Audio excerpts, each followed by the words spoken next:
오늘 요한복음에 기록된 5번째 표적을 가지고 주님과 깊이 교제할 때라고 하는 제목으로 하나님의 말씀 선포하겠습니다. 갈릴리 호수를 바라보면 마치 우리 인생을 보는 듯합니다. 어찌 보면 손바닥만한 짧은 인생인데 이 짧은 생애 속에 우리는 참 많은 풍랑을 만납니다. 이별과 고독, 슬픔과 탄식, 죽음과 눈물, 왜 이토록 많은 풍랑이 인생에 몰아치는 것일까요?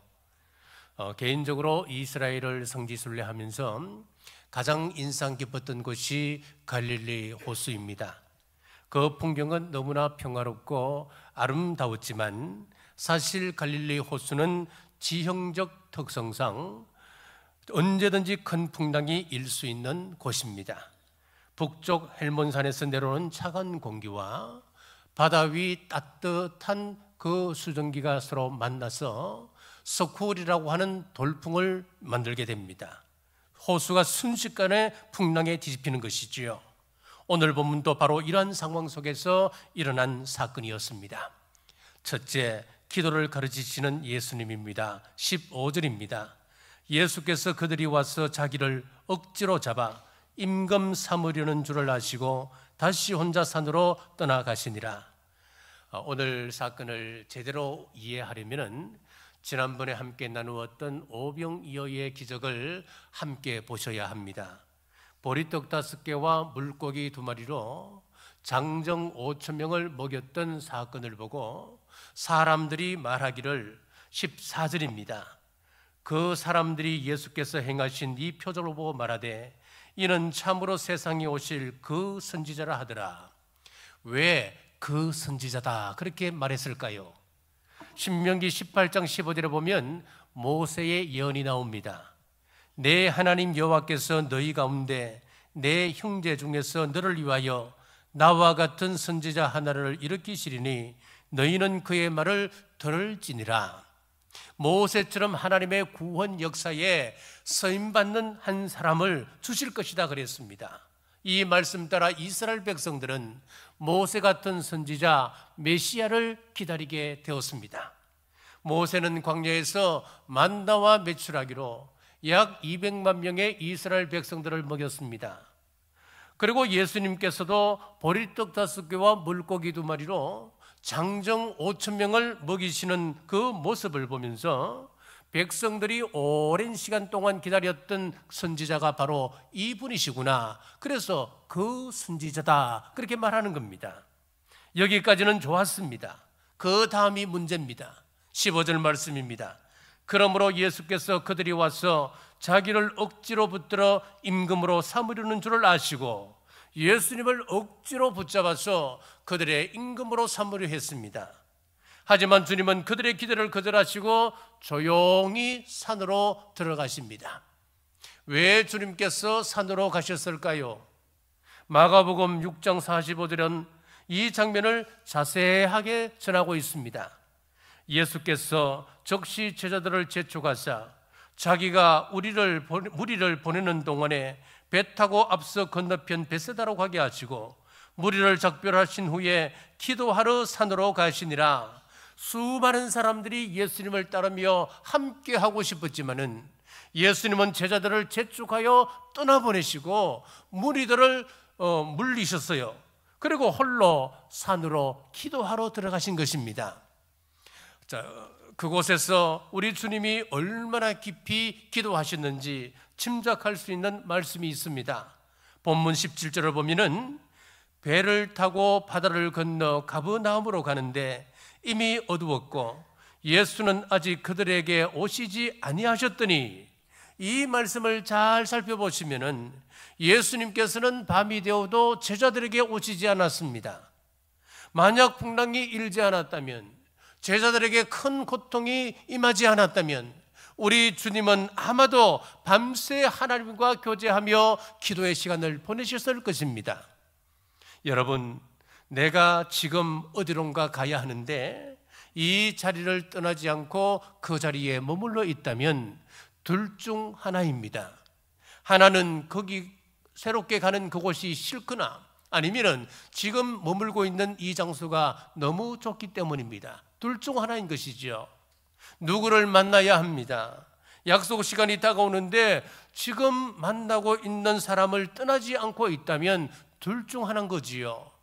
새롭게 만나야 할 그 사람이 싫던가, 아니면 지금 만나고 있는 이 사람이 너무 좋은 것입니다. 예수님은 지금 제자들에게 가셔야 합니다. 그런데 하나님과 교제하는 시간이 너무 좋으신 것입니다. 예수님께서 하나님 앞에 머무는 그 기쁨이 얼마나 컸던지 제자들이 죽을 위기에 빠질 때까지 예수님은 그 자리를 떠나지 않으셨습니다. 우리가 잘 아는 찬송이 있습니다. 찬송가 442장에 밤 깊도록 동산 안에 주와 함께 있으려 하나 괴로운 세상에 할 일 많아서 날 가라 명하신다. 주님 나와 동행을 하면서 나를 친구 삼으셨네. 우리 서로 받은 그 기쁨은 알 사람이 없도다. 그렇습니다. 우리 예수님께서도 밤 깊도록 동산에서 하나님과 깊은 교제 함께 있으러 하셨습니다. 사랑하는 여러분, 기도는 관계입니다. 일방적인 욕으로만 채워지는 관계는 피곤하고 지칠 수밖에 없습니다. 우리가 누군가를 만나서 그 사람에게 만날 때마다 이것 달라 저것 달라 이야기한다면 어떻게 그 관계가 깊어질 수 있겠습니까? 진정한 사랑은 요구보다 함께함 자체로 만족하는 것입니다. 우리는 하나님을 사랑합니까? 아니면 하나님의 능력을 기대하고 이 자리에 오셨습니까? 또 기도하는 것입니까? 요한복음 4장 5장 42절에 보면 주님께서 이렇게 말씀합니다. 같이 읽겠습니다. 다만 하나님을 사랑하는 것이 너희 속에 없음을 알았노라.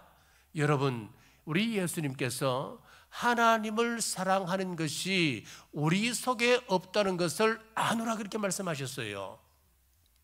혹시 이 말씀이 우리의 기도 생활을 향한 책망은 아닌지 돌아보셔야 합니다. 하나님 사랑합니다, 할렐루야, 아멘 하는데 내 욕심 따라 하는 것 아닌지 모르겠습니다.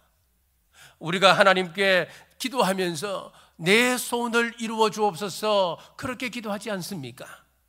성경을 보면 하나님을 사랑했기에 그분 앞에 머물기를 사모했던 믿음의 선배들이 나옵니다. 다윗은 하나님의 장막에 거하는 것을 생애 최고의 기쁨으로 여겼습니다. 다니엘은 국정을 돌보는 바쁜 시간에도 하나님을 가까이 했습니다. 하나님과 만나는 그 기도의 시간, 3번의 기도 시간을 지켰습니다. 사랑하는 여러분, 우리의 기도는 어떤 모습입니까? 단순히 필요를 채워달라는 외침입니까? 아니면은 하나님 그분 자체를 사랑하기에 함께 머무는 기쁨입니까? 오늘 예수님처럼 하나님 앞에서 교제의 깊은 기쁨을 회복하는 여러분 되시기를 주님의 이름으로 축복합니다. 둘째, 자신의 경험을 벗기를 원하셨습니다. 16절에서 17절입니다. 저물매 제자들이 바다에 내려가서 배를 타고 바다를 건너 가브나움으로 가는데 이미 어두웠고 예수는 아직 그들에게 오시지 아니하셨더니, 제자들이 예수님께서 오시지 않았는데 그 어두운 밤에 왜 배를 몰았을까요? 왜 제자들이 그런 행동을 했을까요? 본문을 보면 제자들 다수는 갈릴리 호수에서 잔뼈가 굵었던 어부 출신들이었습니다. 그래서 이 바다는 스스로 헤쳐나갈 수 있다라고 그들은 생각했을 것입니다. 결국 그들은 주님의 동행 없이 자기 지식과 경험을 의지해서 출발했습니다. 바다에서만큼은 주님의 도움이 필요 없습니다. 그 말 아니겠습니까? 밤이 깊었습니다. 약 4km쯤 가다가 풍랑을 만나게 되었습니다. 갈릴리 호수의 폭은 약 10km 정도이기 때문에 4km 정도 진행해 나갔다면 호수 가운데가 아니겠습니까? 앞으로 나갈 수 없는 돌풍을 만났습니다. 한계 상황에 부딪히게 된 것이지요. 그런데 이 어려움은 제자들이 바다가 낯설거나 아니면 배차비가 서둘러서 당하는 어려움이 아니었습니다. 오히려 이 갈릴리 바다는 그들의 안방처럼 여기는 사람들이었습니다. 마찬가지로 우리가 겪는 실패가 무지하거나 우리의 경험이 부족하거나 내가 게을러서 당하는 그런 고통이 아니라고 하는 것입니다. 나름대로 최선을 다했습니다. 이만하면 노하우도 축적되었습니다. 이제는 멋지게 성공하리라 생각했는데 엉뚱한 곳에서 아픔의 풍랑이 몰아치는 것입니다. 그런데 문제는 여기 있습니다. 신앙일이라고 하면은 위급하면 당연히 우리 주님을 찾아야 되는데 우리가 위급한 상황을 만나게 되면 여전히 자신의 경험을 의지하는 겁니다. 한번 볼까요? 똑같은 내용을 기록하고 있는 마가복음 6장 48절에 이 장면을 이렇게 설명합니다. 바람이 거스름으로 제자들이 힘겹게 노젓는 것을 보시고, 그렇지요, 풍랑 속에서 제자들은 여전히 자신의 방식대로 노를 젓고 있었습니다. 옛 습관, 옛 경험을 버리지 못한 것이었습니다. 여기에 중요한 영적 교훈이 있습니다. 지금까지 제자들은 예수님을 따라다녔습니다. 예수님을 통하여 하나님의 영광을 보았고 하나님의 능력을 직접 눈으로 보았던 사람들이었습니다. 물로 포도주로 바꾸는 표적, 왕의 신하의 아들을 고치시는데 현장에서 고치시는 것이 아니고 공간을 초월해서 고치시는 예수님을 보았습니다. 38년 된 병자를 보았고 또 오병이어의 표적을 보았습니다. 그럼에도 불구하고 막상 그 큰 문제가 내 문제로 올 때는 평소 하던 대로 행동하는 것이었습니다. 이것이 문제입니다. 예수님은 습관을 쫓아 기도하러 가셨고 제자들은 습관을 따라서 경험을 쫓았습니다. 여러분은 위기의 순간 무엇을 의지합니까? 평소에 돈을 의지하던 사람이 문제 앞에서 하나님을 의지할 수 있을 것 같습니까? 천만의 말씀입니다. 그 사람은 먼저 돈을 의지하게끔 되어 있습니다. 인맥을 의지하고 살아가던 사람이 문제를 만났다고 하나님 의지하는 것 아닙니다. 그 사람은 또 사람을 의지하는 것입니다. 여러분 잘 보셔야 합니다. 내게 문제가 생기면 그때 하나님께 나아가면 되지, 내게 문제가 생기면 그때 하나님의 전에 나가 기도하면 되는 거야. 그런데 여러분, 평소에 기도 습관이 되어 있지 않다면 기도할 수 없다고 하는 것을 오늘 말씀은 분명히 우리에게 가르칩니다. 평소에 기도 습관이 있는 사람만이 진짜 풍랑 앞에서 우리 주님을 붙잡을 수 있습니다. 그러므로 기도가 습관이 되시기를 주님의 이름으로 축복합니다. 우리 교회에서 하루 3번 골반 기도를 지금 하고 있습니다. 여러분 얼마만큼 실천하고 계신지 모르겠습니다. 이것이 굉장히 중요합니다. 기도가 습관이 되어야 하는 겁니다. 기도가 습관이 되어야 우리가 위기를 만났을 때 우리는 하나님을 의지할 수 있는 것입니다. 자, 이 풍랑은 하나님 뜻 안에서 일어난 사건이기도 합니다. 마태복음 14장 22절에 보시면은 예수께서 즉시 제자들을 재촉하사 자기가 무리를 보내는 동안에 배를 타고 앞서 건너편으로 가게 하시고, 우리 동일한 말씀을 기록하고 있는 마태복음 14장에 보면은 제자들이 지금 갈릴리 호수를 건너는 것은 우리 주님의 명령이었습니다. 주님 명령에 순종한 것인데 풍랑을 만나게 된 것입니다. 그렇습니다. 우리가 말씀에 순종해도 풍랑이 옵니다. 신앙생활 철저히 감당해도 평탄하지 않을 수가 있습니다. 11조 생활 철저히 한다 해도 물질에 있어서 어려움을 당할 수도 있는 것입니다. 히브리서 12장 7절에서 8절은 이렇게 말씀하고 있습니다. 같이 한번 읽겠습니다. 너희가 참음은 징계를 받기 위함이라. 하나님이 아들과 같이 너희를 대우하시나니 어찌 아버지가 징계하지 않는 아들이 있으리요. 징계는 다 받는 것이오늘 너희에게 없으면 사생자요 친아들이 아니니라. 아멘. 여기 보시면은 사생자는 시험이 없다는 거예요. 징계가 없답니다. 하나님의 자녀들에게는 시험이 있고 징계가 있다고 말씀하는 겁니다. 주위에 하나님을 믿지 않는 사람들, 내 멋대로 생활하고 도덕적이지도 않게 생활하고 돈을 버는데도 불의의 방법을 사용합니다마는 물질의 복을 풍성하게 받는다 생각하는 사람들이 얼마든지 있습니다.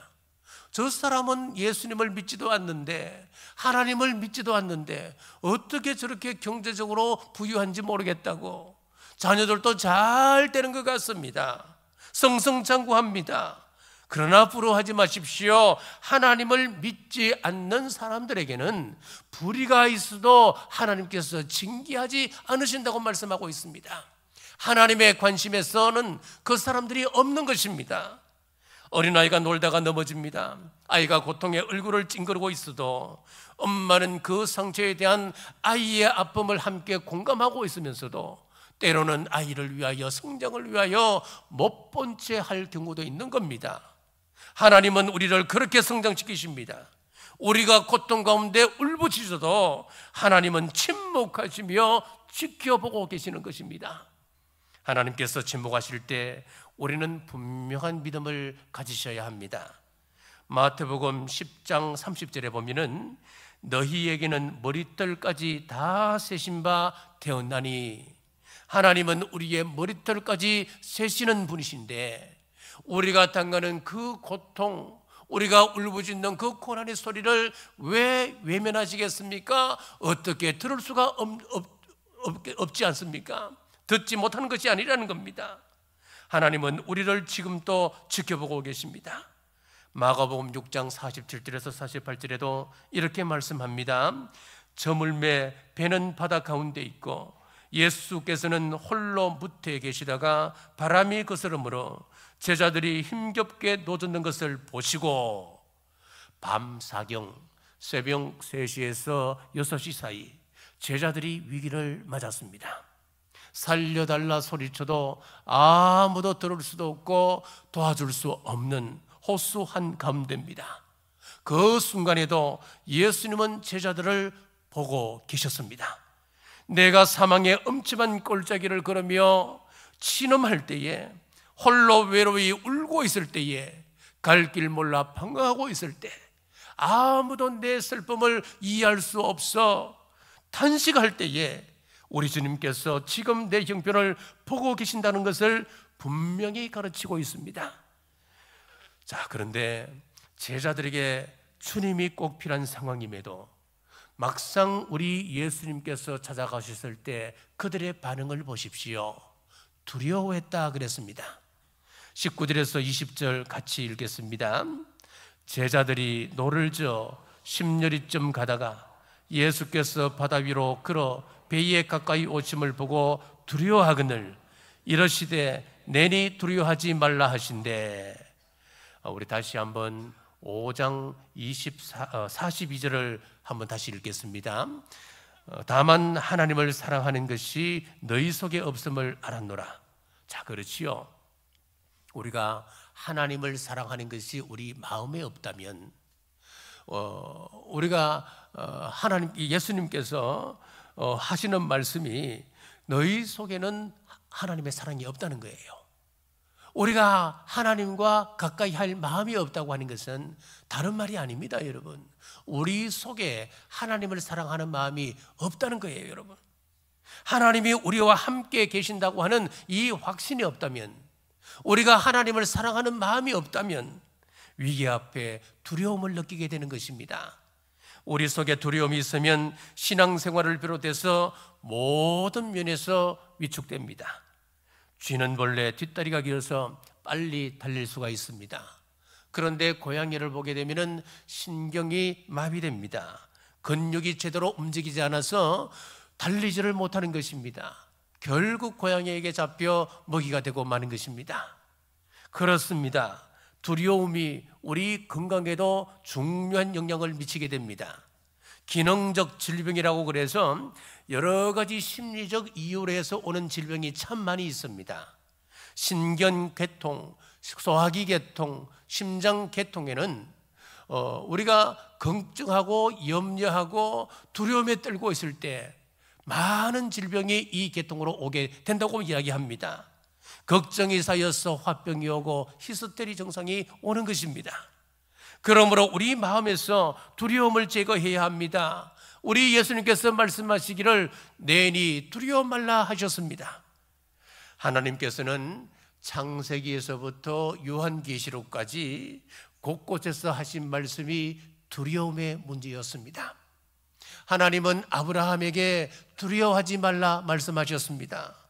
창세기 15장 1절입니다. 아브라함에게 이름하여 이르시되 아브라함아 두려워하지 말라. 나는 내 방패요 너희 지극히 큰 상급이니라. 하갈에게도 두려워하지 말라 하셨습니다. 창세기 21장 17절입니다. 하나님이 그 어린 아이의 소리를 들으셨으므로 하나님의 사자가 하늘로부터 하갈을 불러 이르시되 하갈아 무슨 일이냐 두려워하지 말라 하셨습니다. 이삭에게도 두려워 말라 하셨습니다. 창세기 26장 24절입니다. 나는 내 아버지 아브라함의 하나님이니 두려워하지 말라. 엘리사가 사원 게하시에게 두려워하지 말라 했습니다. 열왕기하 6장 16절에 두려워하지 말라. 우리와 함께한 자가 그들과 함께한 자보다 많으니라. 사랑하는 여러분, 위기 앞에서 내니 두려워하지 말라고 하는 우리 주님의 약속을 믿으시고 힘을 내는 여러분 되시길 주님의 이름으로 축복합니다. 셋째, 인생의 승패는 누가 하나님께 더 가까이 있는가를 가르칩니다. 21절입니다. 이에 기뻐서 배로 영접하니 배는 곧 그들이 가려던 땅에 이르렀더라. 제자들이 예수님을 배로 영접했습니다. 주님과 친밀한 교제가 다시 시작된 것이었습니다. 시편 74편은 아삽의 시인데 그는 이렇게 노래하고 있습니다. 시편 73편 28절입니다. 같이 읽겠습니다. 하나님께 가까이함이 내게 복이라. 아멘. 우리가 복을 누리려면 하나님을 가까이 하라고 말씀하고 있는 겁니다. 성경을 보면 하나님과의 교제를 기뻐하며 하나님을 가까이 하기를 즐거워했던 한 사람이 나옵니다. 여호수아입니다. 여호수아는 특별한 배경도 뛰어난 조건도 없는 사람이었습니다. 요즘 말로 하면 흙수저입니다. 태어나 보니 부모도 조부모도 모두 400년 동안 노예 생활을 했던 애굽의 종들이었습니다. 삶의 조건으로 보자면 리더가 될 수 없는 상황이었습니다. 그런데 놀랍게도 여호수아는 이스라엘의 지도자가 되었습니다.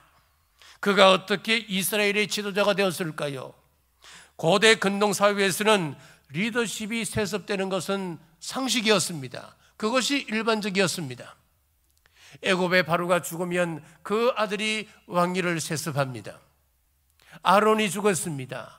그 제사장직을 누가 이어받습니까? 그의 아들들이 승계하는 것이었습니다. 그런데 모세의 경우는 달랐습니다. 참 신기합니다. 아들 게르솜이 있었음에도 불구하고 그 아들을 지도자로 세운 것이 아니었습니다. 여호수아를 지도자로 세운 것이었습니다. 왜 하나님은 여호수아를 택하셨을까요? 출애굽기 33장 7절에서 11절에 그 이유가 나옵니다. 우리가 좀 길지만은 함께 천천히 읽어보겠습니다.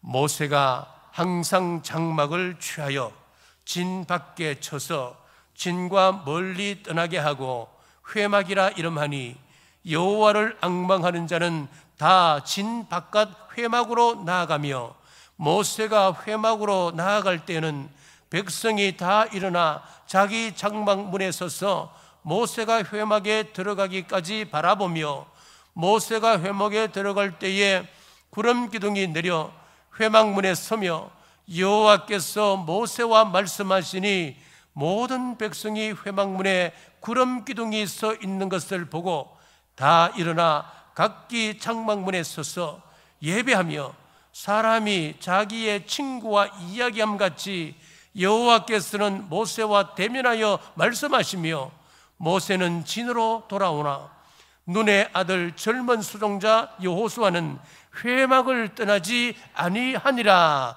아멘.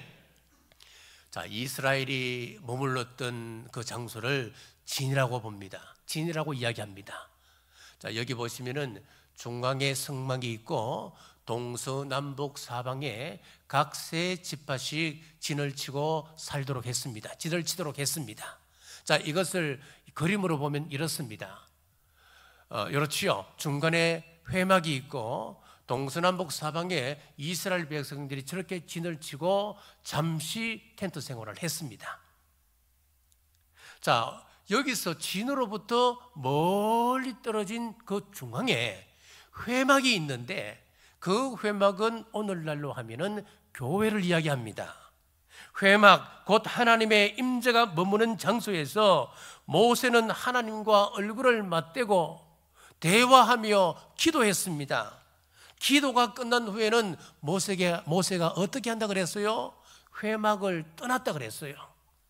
자, 그런데 한 사람, 눈의 아들 젊은 수종자 여호수아는 어떻게 했답니까? 회막을 떠나지 아니하니라 그랬잖아요. 여호수아는 회막 곧 하나님의 임재의 자리에 머물기를 즐거워했습니다. 기도의 자리를 떠나지 않았습니다. 하나님과 교제를 오래 나누었던 사람이었습니다.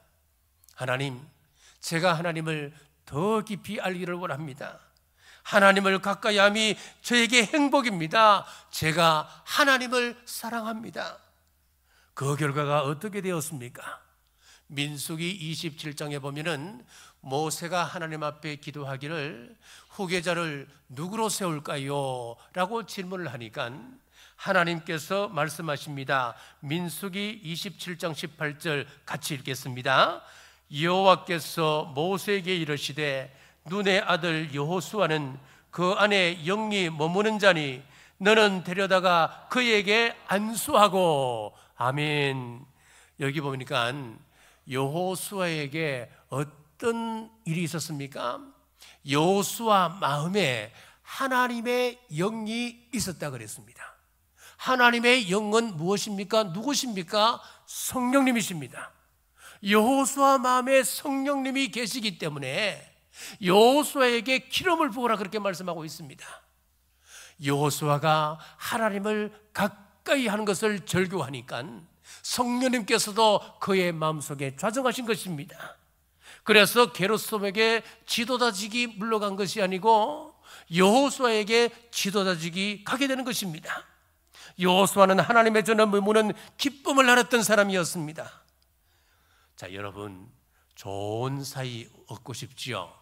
좋은 며느리 얻고 싶으시지요? 방법을 가르쳐 드릴게요. 팁을 드릴게요. 기도 시간을 많이 가지는 사람, 하나님의 전을 가까이 하는 사람, 교회 중심적인 생활을 하는 그 사람을 보면 확실하지 않겠습니까? 그런데 우리는 보는 것이 무엇입니까? 그 집 자산을 봅니다. 학부를 보는 것입니다. 하나님은 오늘도 여호수아 같은 사람을 찾고 계십니다. 찬송가 가사 가운데 내 기도하는 그 시간 내게는 가장 즐겁다. 하나님과 깊은 교제를 절구하며 풍성한 은혜를 누리는 경주남부교회 모든 성도들 되시길 주님의 이름으로 축복합니다. 말씀을 맺겠습니다. 오늘 말씀은 우리 인생에 찾아오는 풍랑의 의미를 새롭게 깨닫게 해 주십니다. 그것은 우리를 넘어뜨리기 위한 고난이 아니라 하나님이 우리를 기도의 자리로, 믿음의 자리로, 더 깊은 교제의 자리로 인도하는 하나님의 사랑의 훈련임을 보여줍니다. 제자들은 자신의 경험과 노하우를 의지하다 무너졌습니다. 그때 주님은 그 풍랑 속으로 찾아오셨습니다. 그렇습니다. 우리 주님은 불꽃 같으신 눈동자로 우리를 지켜보고 계시고 찾아오시는 분이십니다. 인생의 승패는 누가 더 능력이 있는가, 누가 더 많이 배웠는가, 누가 더 좋은 조건을 가졌느냐, 그것이 아니라 누가 하나님과 오래 머무는 사람인가, 누가 기도의 자리를 오래 지키고 소중히 그 자리를 소중히 여기는가, 여기에 달려 있습니다. 기도의 자리에 오래 머물렀던 여호수아는 모세의 후계자가 되었습니다. 하나님의 전에 오르기를 사모했던 다윗은 시편의 절반을 남겼던 찬양하는 왕이 되었습니다. 석관을 쫓아 기도하던 다니엘은 사자굴에서도 무너지지 않았습니다. 오늘 우리에게도 동일한 은혜가 임하기를 원합니다. 내 경험을 의지하기보다 주님을 가까이 하며 기도의 자리에 머물며 그분의 능력을 신뢰하는 여러분 되시길 주님의 이름으로 축복합니다. 기도하겠습니다. 은혜가 풍성한 하나님 감사합니다. 이 풍랑기는 인생의 바다에서 주님 없이 나아갔던 저희를 용서하여 주옵소서. 경험과 지식을 의지하기보다 기도의 자리에서 주님을 기다리게 하옵소서. 혼자 노졌던 제 인생의 한가운데 주님은 여전히 저를 보고 계셨고 내니 두려워 말라 말씀하셨습니다. 이제는 주님을 제 삶의 배에 모셔드리며 하나님 앞에 머무는 기쁨을 회복하게 하여 주옵소서. 기도로 살고 기도로 이기게 하옵소서. 다시 오실 예수님 이름으로 간절히 기도드리옵나이다. 아멘.